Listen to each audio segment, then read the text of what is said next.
Well, I don't think you could come across a more cursed by-election than that, of course, of Rochdale. Um, Honestly, I do think it has been cursed in some way, shape, or form. Um, like I say, let's start off with the two candidates that have been, well, dropped by their party. They are, of course, still going to be on the ballot paper, but, well, the chances of them winning are incredibly slim when the party has pretty much said, we're not even going to support you. Um, no one's going to sort of help you campaign or anything like that. They are pretty much out on their limb. And of course, as we said before, the Labour candidate, who was spreading conspiracy theorists about the about Israel, yeah, probably deserved to be deselected at that point. The Green candidate, who had, shall we say, less than favourable views, of course, of Muslims and of course the Palestinians just a couple of years ago on social media. Probably want to vet people a bit closer on that one, guys, next time. And then you'd think maybe that's right. Maybe everything's sort of okay. However, recently a councillor for the Liberal Democrats now also been suspended. Bear in mind, not the MP, not the MP candidate, but a local councillor being suspended because he was campaigning for George Galloway. And gets potentially, I think, even worse when you've now got the Rochdale Herald saying that, Galloway is now the favourite to win Rochdale. Honestly, this is a guy who just should not win. I understand if people are frustrated by what's going on in Palestine, etc. I understand, but this guy, this guy, it the Palestinians to him are a useful prop. Galloway does not care about anyone except himself. And if you really think he cares about the plight of people in the Middle East, maybe you should all go look up about what he used to say about Assad and what he used to say about the various things that Assad had been up to. Probably worth a Google. But bear in mind, it's all over his own talk shows as well. And that isn't even some of the stuff that you should get up to, because you should probably go look at the old Bradford local newspaper. What is it? The Telegraph and Argos, I believe it's called, something like that. Probably go look at the times when Galloway was in charge, and you can find letters of constituents of George Galloway complaining about him. Caring more about the potholes in Iraq than the potholes in the local streets of the constituency he is meant to be represent. Honestly, what I think is probably going to happen if Galloway wins, he's going to be a mouthpiece. He's going to be very, very bombastic, probably for about 2 or 3 months until the general election happens. At a proper general election, Galloway will lose, or I suspect he will not contest the seat. I have a very sneaky suspicion if he wins, he's not going to contest the seat. I have a very sneaky suspicion he might, but we'll see what happens. And why? Because I don't think he knows he could win an actual proper general election. In a proper general election, I don't think he thinks he could win. And I don't think you would see him contest that seat.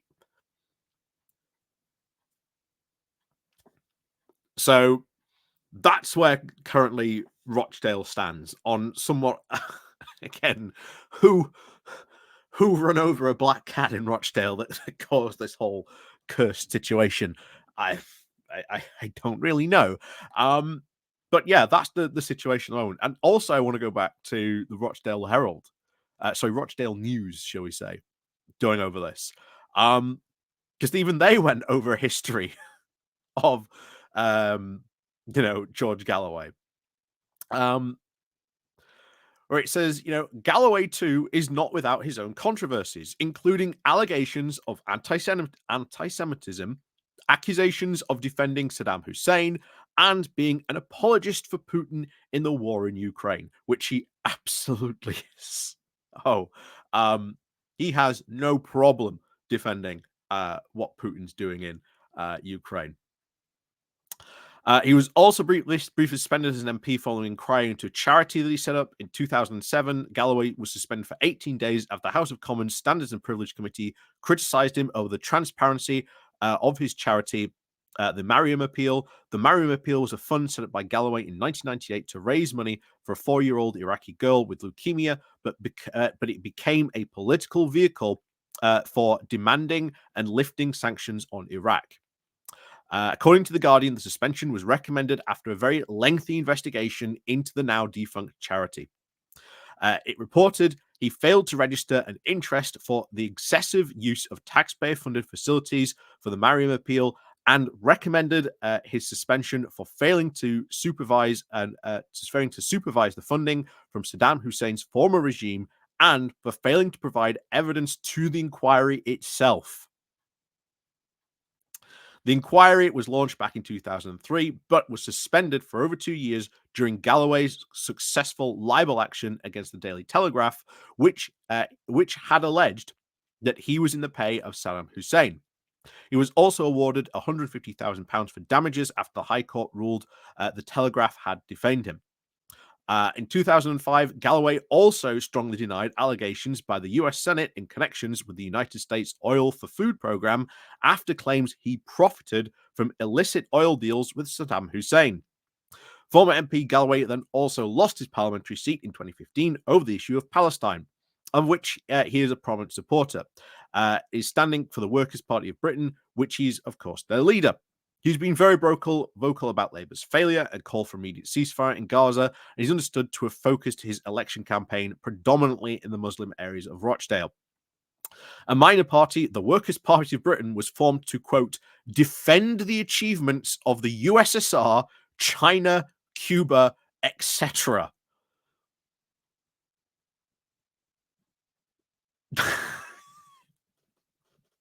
Okay. Oh, we'll be doing looking, shall we say, deeper into Galloway's working party on the Pony Club. So watch out for that later on today. With Galloway having also hosted a radio show broadcast from Russia's Radio Sputnik, which has been frequently described as an outlet for Russian propaganda. The former Labour MP, who was now expelled in 2003 after bringing the party into disrepute over his opposition to the global war on terrorism, has previously been accused of anti-Semitism for his views about Israel, having been sacked as a talk radio host after an allegedly anti-Semitic tweet made by Galloway in 2019. Galloway's cancelled talk radio show, the mother of all talk shows, then moved to Radio Sputnik, the radio and digital arm of the Kremlin, controlled by Rosis Sodorgan of Russia Today, until March of 2022, when many countries worldwide started cutting off the Russian state media after the invasion of Ukraine.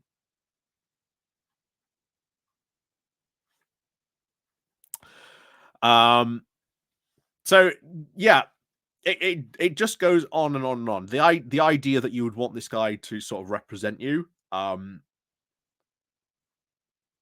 especially when he, quote, as we said, in the Workers' Party, and that full quote's even worse, by the way. The full quote on the Workers' Party website says, the Workers' Party stands with all those who have attempted to break free of imperialist domination and build a different kind of world. We defend the achievements of the USSR, China, Cuba, etc., not least the debt owed by humanity to the Soviet Union and the Red Army in their war of liberation against the German fascism. Really? What about what, the Soviet Union did after that by, pretty much occupying and keeping all that territory that they then had? Wouldn't surprise me in the least if Galloway was a tanky. In fact, I highly suspect he might be if you asked him what his opinions were um, on, shall we say, the Hungarian uprising, and do you think it was right for the USSR to roll in those tanks? Might be an interesting question to ask. But anyway, it continues. It said, "Our finest hour as a nation was when we stood side by side with our Soviet, with Soviet Russia and defeated Nazi German Nazism." Really, what about the rest of the Allies? Um, and then maybe we'll also ignore the fact that Russia had a pact with that German Nazism called the Molotov-Ribbentrop Pact, which allowed them to take eastern Poland, take the Baltic states, not always previously just getting involved in the Winter War as well against Finland. Wouldn't surprise me if George Galloway's assumption was that, World War II, like, Russian propaganda states, started in 1941. Because, again, according to the Russians, World War II started in 1941. Anything before that, you know, didn't happen.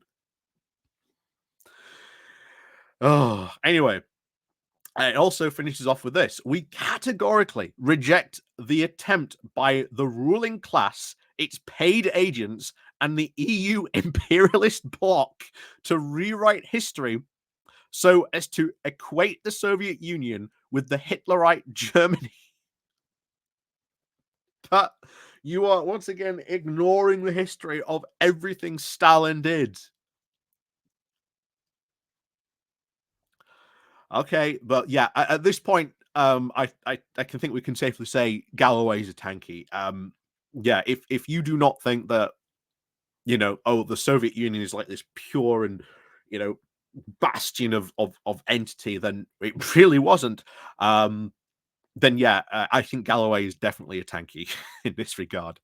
It finishes off by saying, "We shall defend the positive history and legacy of the Soviet Union, as well as all those who today struggle for socialism for an alternative world order."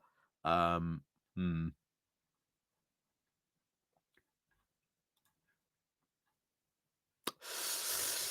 Yeah. Uh, yeah. If he wins, it's going to be interesting. Needs to say. Um, but we'll see what happens. We'll see what happens in that regard. But until then, of course, as always, we'll see you all next time. And of course, please, Rochdale, do not vote for George Galloway. Um, you know, I get if you might be upset about what's going on in Gaza, but please remember electing someone to vote on a single issue that is not going to last forever. Um, and like I say, if Galloway gets bored, well, ask the people of Bradford about his time as an MP. I'm sure they'll have lots of epic accounts of his time of being ignored by him during that time. So, of course, as always, thank you very much for watching, and of course, we'll see you all next time.